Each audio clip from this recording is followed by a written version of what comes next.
Shake a paw targeting a paw pod. If the dog already knows a paw shake, this behavior is easily transferred to the paw pod. While your dog is either in a sit or standing position, give your dog its cue to shake or give a paw and hold out the paw pod. When the dog touches the pod, mark the behavior and reward with a treat. If your dog does not understand a paw shake behavior, then you can teach your dog to touch the paw pod with its front foot.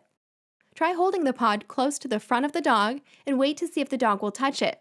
If it does so, mark and reward the behavior. Sometimes moving the pod quickly in front of the dog will cause the dog to try and bat at it. If it does this, then mark it and reward the behavior. Then try slowing down the movement and see if the dog will touch the pod.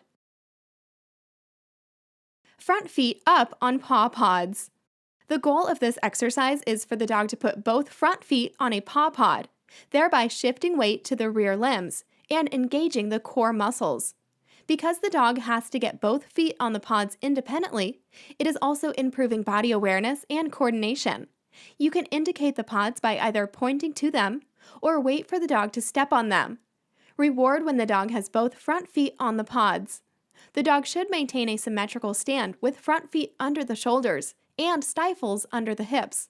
There should be an equal weight distribution from left to right in both front limbs. The dog should have a neutral back and neutral muzzle.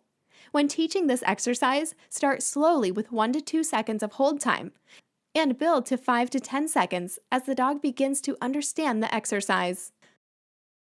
A cool down is important to bring your dog's body back to its normal physiological state. A gradual reduction in heart rate, blood pressure, etc. lowers the probability of post-exercise disturbances in cardiac rhythm.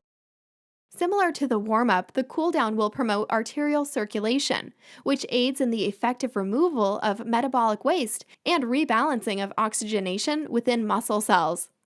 To cool down your dog after your workout, it is recommended to go for a 5 to 10 minute loose leash walk.